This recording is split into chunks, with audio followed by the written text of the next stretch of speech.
Please आप हमारे Hindi kid story channel को सब्सक्राइब करें और बेल आइकन दबाएं, जिससे चैनल पर डाली गई वीडियोस को आप सबसे पहले सुन पाएं। और अगर आपको ये कहानियाँ अच्छी लगे तो उन्हें लाइक और शेयर करना ना भूलें। हेलो बच्चों, कैसे हो आप सब? आज हम आपके लिए एक और नई कहानी लेके आए हैं जिसका शीर्षक है शेर और चूहा। बहुत पुराने समय की बात है। एक जंगल में एक चूचू चूहा रहा करता था। एक दिन जब वह अपनी बिल में से निकलकर इधर उधर फुदक रहा था, तभी उसने एक शेर देखा जो बहुत ही गहरी नींद में सो रहा था। अब चूचू चूहा तो बहुत ही शरारती था और बहुत ही उछल कूद करके फुदक रहा था। अब उसके दिमाग में एक शरारत सूझी। चूहा शेर के पास गया और उसके ऊपर चढ़ गया और शेर के ऊपर उछल कूद करने लगा। कभी उसके बाल खींचता, कभी उसके कान पर चढ़ जाता, कभी उसकी पूंछ पर फिसल कर घूमने फिरने लगता और कभी उसके ऊपर थुबक दुबक कर उछलने लगता। अब चूहे की इन शरारतों से शेर की अचानक नींद खुल गई और उसने अपने नुकीले पंजों से चूहे को पकड़ लिया और उसे दबोच दिया। अब चूहे ने जब अपने आप को शेर के पंजों के बीच में पाया तो वह समझ चुका था कि शेर गुस्से में आ गया है और अब उसे कोई भी बचा नहीं सकता। अब चूहा तो यह समझ चुका था कि आज उसकी मौत तय है। अब इसी से वह चूहा बहुत बुरी तरह डर गया। फिर तो वह शेर के आगे रो रो कर गुहार करने लगा। मुझे माफ कर दो शेर महाराज, आइंदा से ऐसी गलती नहीं करूँगा। आपके पास तो क्या, दूर से भी नहीं निकलूंगा। मुझे माफ कर दो, यह गलती बस पहली बार हुई है। इस बार क्षमा कर दो ना शेर महाराज।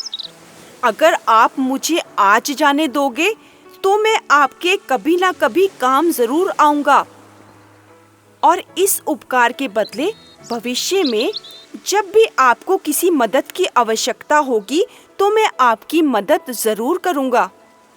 अब चूहे की बातें सुनकर शेर को पहले तो बहुत हंसी आई और वह बोला, तुम खुद इतने छोटे हो और मेरी मदद करोगे? अब चूहे की यह विनती सुनकर शेर को उस पर थोड़ी दया आई। उसने कहा, ठीक है, मैं तुम्हें छोड़ दूंगा, लेकिन आइंदा मेरे आसपास भी मुझे मत दिखना, नहीं तो मैं तुम्हें खा जाऊंगा। चूहा तो ऐसा लगा जैसे मौत के मुंह से बाहर आया हो। चूहे ने दोनों हाथ जोड़कर शेर महाराज का धन्यवाद किया और बोला, शेर जी, मैं आपके पास तो क्या, दूर से भी यहाँ नहीं निकलूंगा। इस बार बस आप मुझे क्षमा करें। और चूहा वहाँ से निकल गया। अब कुछ दिनों बाद जब शेर खाने की तलाश में इधर उधर भटक रहा था, तभी अचानक कुछ शिकारियों के फैलाए हुए जाल में वह शेर फंस गया।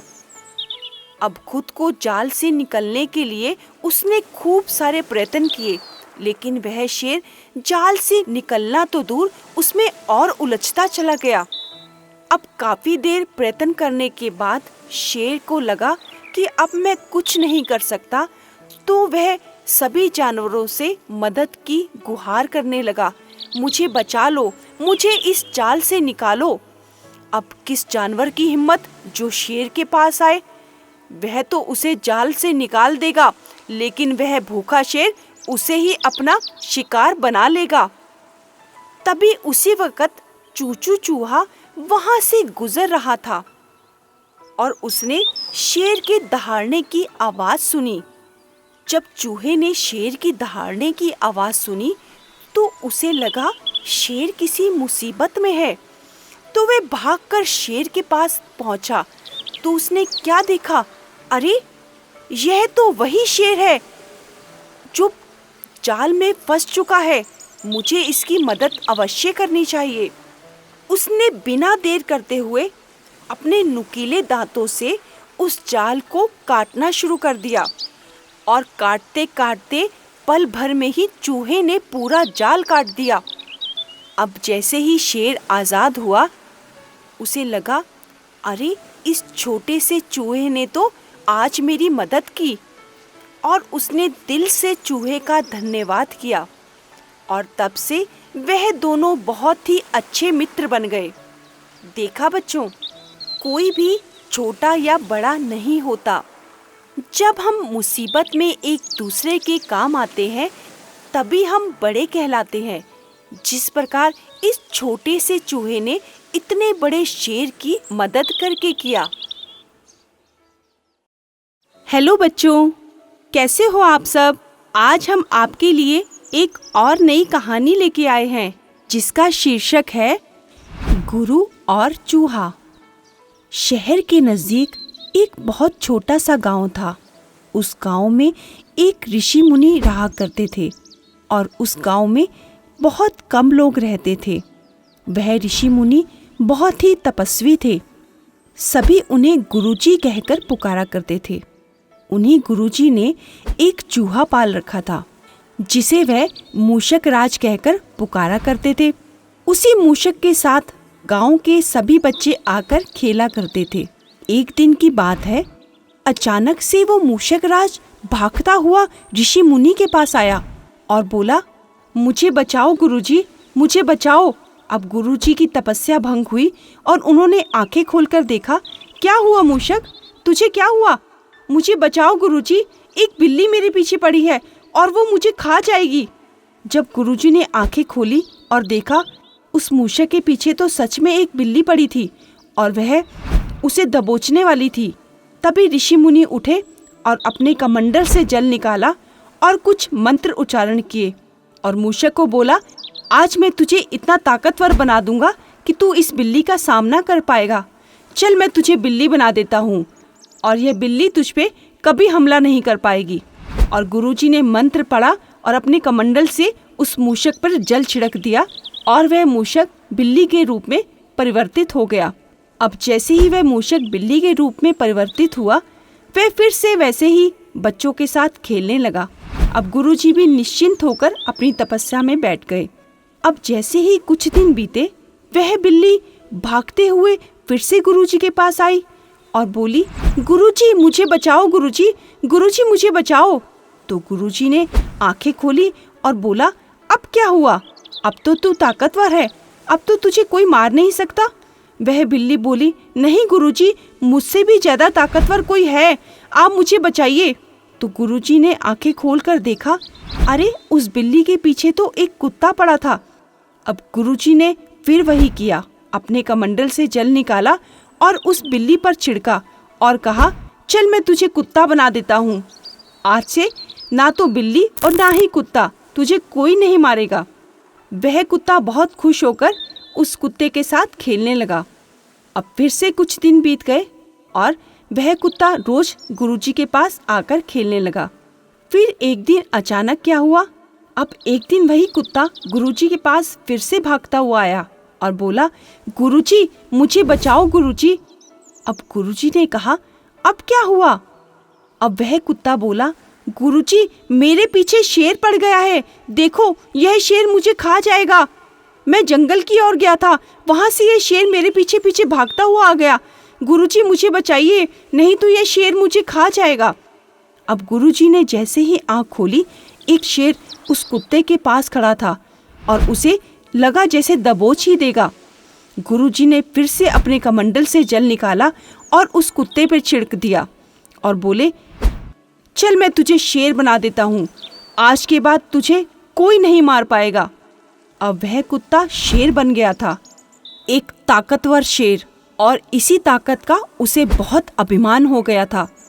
उस शेर को लगता था, शायद मुझसे ताकतवर इस दुनिया में अब कोई नहीं, और इसी घमंड से चूर वह एक दिन गुरु पर ही हमला करने के लिए आगे बढ़ा। जैसे ही कुछ आहट हुई, गुरुजी की आंखें खुली और उन्होंने देखा, यह शेर तो मुझ पर ही हमला कर रहा है। अचानक गुरुजी उठे और उन्होंने फिर से अपने कमंडल से जल निकाला और उस शेर पर छिड़क दिया और बोले, चल तू फिर से चूहा बन जा। मैंने तुझे इतना ताकतवर बनाया और तू मुझ पर ही हमला करने आ गया। तू इस लायक नहीं। तुझे इतना अभिमान हो गया कि तेरे से ज्यादा ताकतवर कोई नहीं। चल तू फिर से चूहा बन जा। और फिर से गुरुजी ने उसे चूहा बना दिया। देखा बच्चों, जब हमें अपनी ताकत पर अभिमान हो जाता है तो वह अभिमान हमारा जल्द ही चूर चूर हो जाता है। जिस प्रकार इस चूहे को शेर बनकर अभिमान हो गया था, लेकिन गुरुजी ने उसे फिर से चूहा बना दिया। इसीलिए बच्चों, हमें कभी भी किसी भी ताकत का या किसी भी चीज का अभिमान नहीं करना चाहिए। हेलो बच्चों, कैसे हो आप सब? आज हम आपके लिए एक और नई कहानी लेके आए हैं जिसका शीर्षक है चतुर सांप। एक जंगल में ऊंची ऊंची पहाड़ियां थी। उस पहाड़ियों के बीच में एक बहुत ही जहरीला सांप रहता था। अब वह बेचारा बहुत ही बूढ़ा हो चुका था और उसे मालूम था कि कोई भी शिकार अब मैं नहीं कर पाता। अब तो उसे जंगल के छोटे छोटे जानवर भी चिढ़ा चिढ़ा कर जाने लगे थे, क्योंकि उन्हें मालूम था कि यह सांप हमारे पीछे नहीं भाग पाएगा और ना ही हमें पकड़ पाएगा। अब वे छोटे छोटे चूहे तक भी उसे चिढ़ा चिढ़ा कर जाने लगे। अब तो सांप बहुत ही ज़्यादा शर्मिंदा होने लगा था। उसे लगा था कि मैं तो अपने बिल में पड़े पड़े मर ही जाऊंगा, क्योंकि मुझे तो अब कोई शिकार नसीब ही नहीं होगा। लेकिन एक दिन उस सांप ने बैठे बैठे एक योजना बनाई। उसे लगा कुछ तो चालाकी खेलनी पड़ेगी, वरना मैं तो इस जंगल में भूखा ही मर जाऊंगा। और वह अपने बिल से निकला और जाकर नदी के किनारे एक पत्थर पर मुंह रखकर आराम से उदास होकर लेट गया। अब एक दिन, 2 दिन बीत गए। वह सांप उसी तरह उदास पड़ा रहा। उस नदी में काफी सारे मेंढक रहा करते थे। वह नदी बहुत प्रसिद्ध थी मेंढकों के लिए। सभी कहते थे कि इस नदी में सारे जंगल से ज्यादा मेंढक पाए जाते हैं, और यह बात सांप को मालूम थी।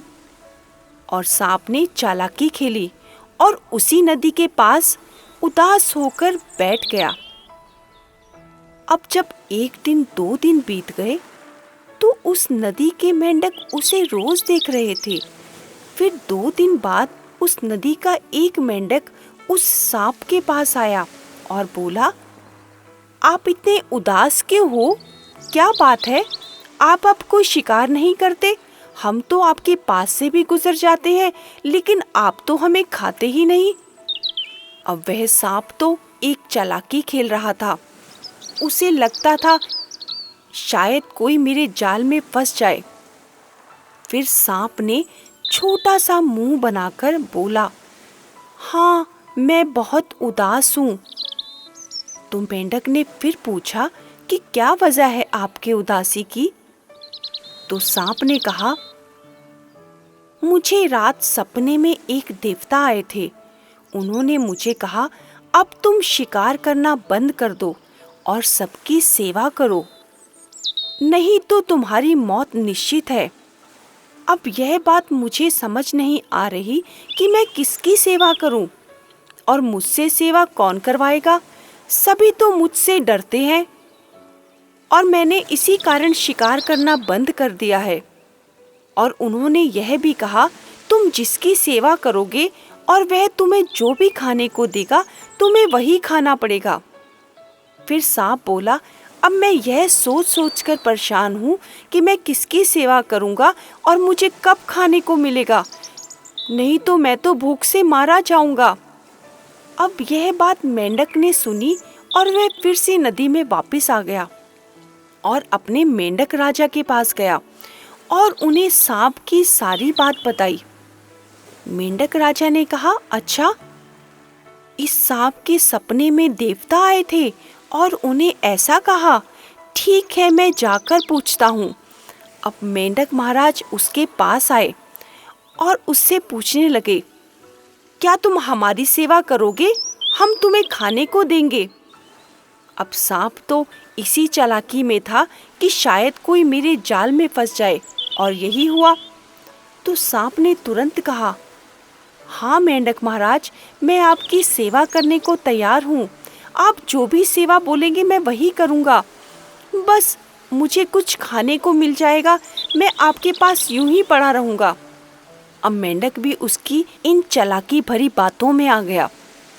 फिर मेंढक ने कहा, ठीक है, मैं मेंढक का सरताज हूँ और मैं तुम्हारी पीठ पर बैठ जाता हूँ। तुम मुझे सारे जंगल की सैर कराओ, क्योंकि हमने तो यह जंगल पूरा देखा ही नहीं है।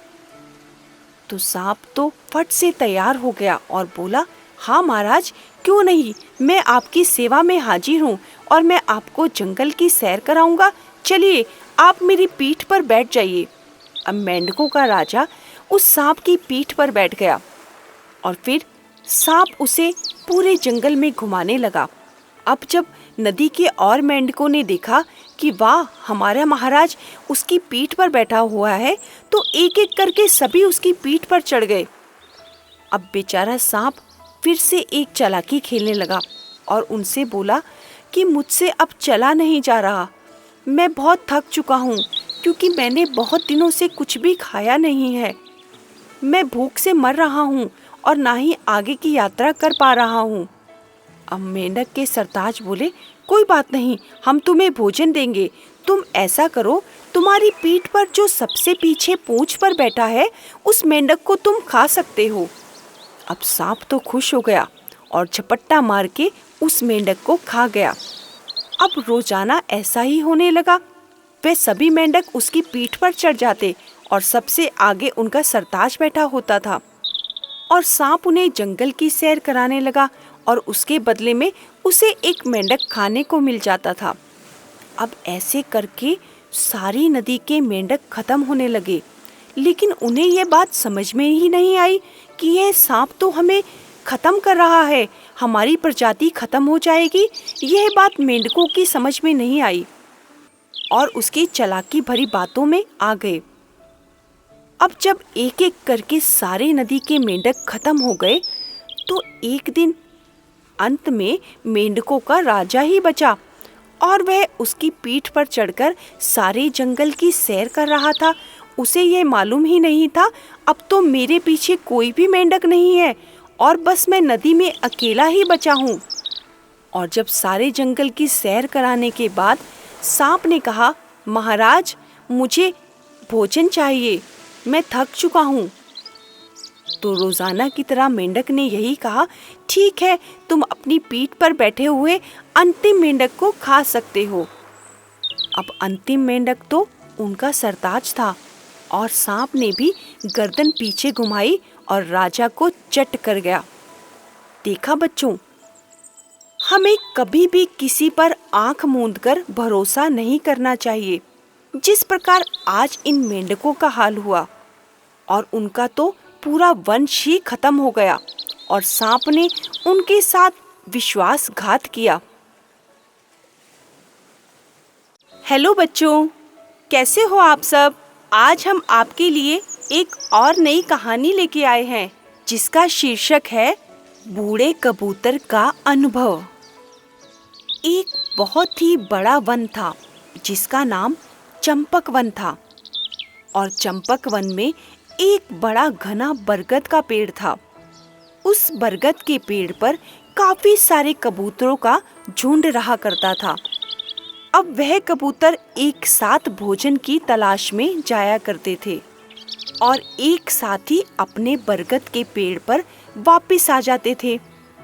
अब एक दिन जब वही सारे कबूतर आकाश में उड़ रहे थे, तो उन्होंने जमीन पर पड़े हुए काफी सारे दानों का ढेर देखा।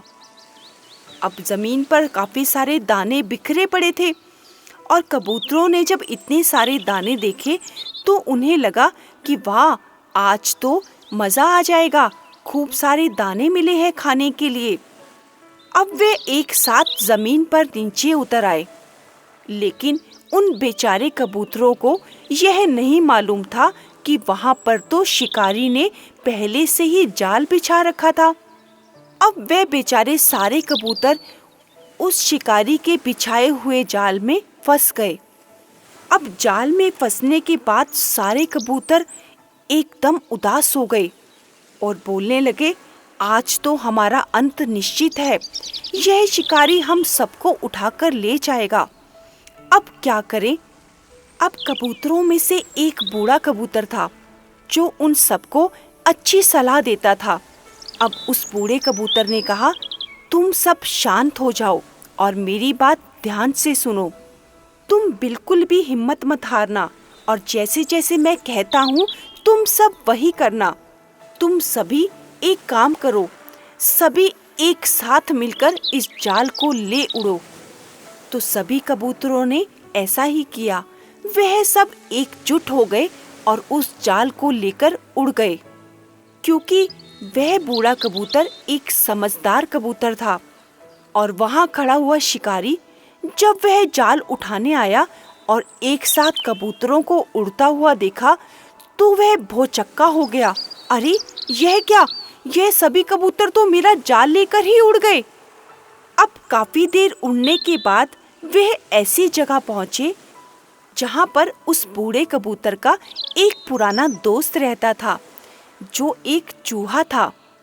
अब उस बूढ़े कबूतर ने वहां पहुंचकर अपने दोस्त को आवाज लगाई और तभी वह चूहा बाहर निकल आया और बिल से बाहर आते ही उसने बोला, अरे दोस्त, आज तुम मुझसे मिलने आए हो? तो उस बूढ़े कबूतर ने बताया कि हम सभी जाल में फंस चुके हैं और तुम हमें इस मुसीबत से बाहर निकालो। अब चूहे ने कहा, क्यों नहीं, मैं तुम्हारी मदद अवश्य करूंगा। और उसने एक आवाज में सभी चूहों को बुला लिया और सभी चूहों ने एक साथ मिलकर उस जाल को काट दिया और सभी कबूतर आजाद हो गए। देखा बच्चों, हमें कभी भी किसी भी विपरीत परिस्थिति में हिम्मत नहीं हारनी चाहिए, जिस प्रकार इन कबूतरों ने किया और अपने बूढ़े कबूतर की सलाह मानकर उस जाल को ले उड़े, जिससे उनकी जान बच गई।